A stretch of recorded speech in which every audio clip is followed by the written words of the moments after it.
So how can they attribute this statement?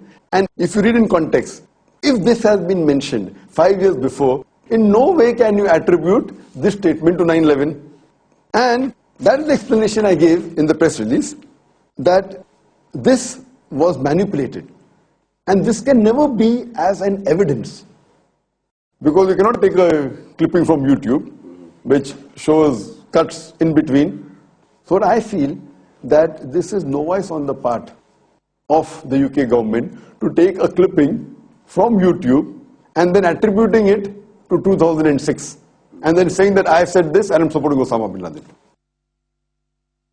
There are many journalists and many people in question and answer session, they ask me, what are my views regarding Osama bin Laden?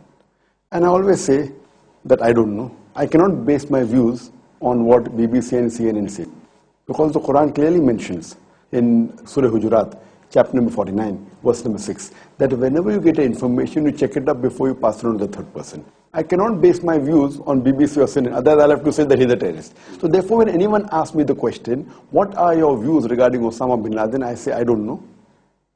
He's neither my friend, he's neither my enemy. I neither consider him as a terrorist, neither do I consider him like a saint.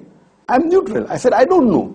Just because I say I don't know, that does not mean that I am a supporter of bin Laden. Just because I say I don't know, they can attribute that I am promoting terrorism. It's totally unacceptable. And I would like to ask a simple question to the Home Secretary of UK. That suppose, hypothetically, the UK government arrests bin Laden today. And suppose he's going to have a trial after a few days in the UK High Court.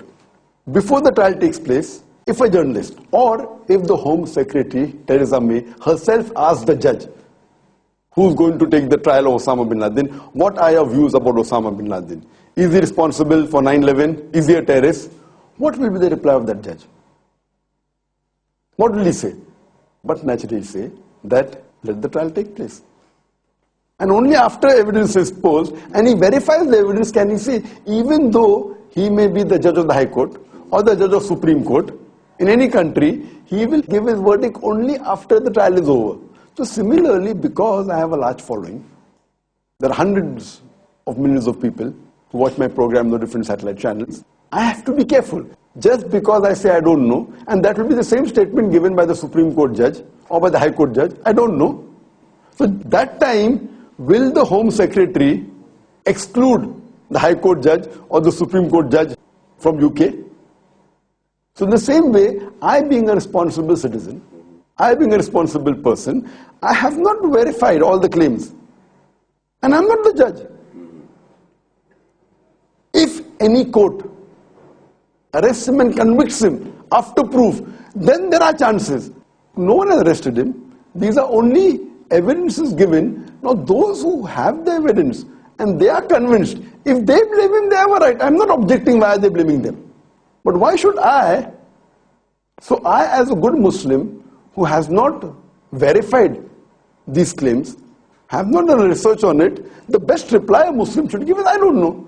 Now those who have proved, those who are calling, it's different. Similarly, when the High Court judge is asked, he as an intelligent person will say, I don't know, unless he undergoes the trial and verifies the evidences and has a cross-examination, then he can say for sure whether he is innocent or is responsible, whether he is a terrorist or whether he is a saint. Her third statement that she feels was objectionable, that she quotes me saying that how can you ever justify killing innocent people? But in the same breath, as condemning those responsible, we must also condemn those responsible for the deaths of thousands of innocent people in Iraq, Afghanistan and Lebanon. In bracket, as reported by the Manchester Evening News, 21st August 2006, as part of a speech you gave, that means I gave, at the Expo Islamia conference in Manchester. Immediately I went to the net and I typed and I went on to the Manchester Evening News, 21st August 2006, and I was shocked. Immediately before this statement, I said that I condemn the attack that took place in 9/11, took place on 7/7, 11/7, the Twin Towers, the London bombing, the serial bomb blast in Bombay. But I said you should not put a full stop here. And the report says that. But in the same breath,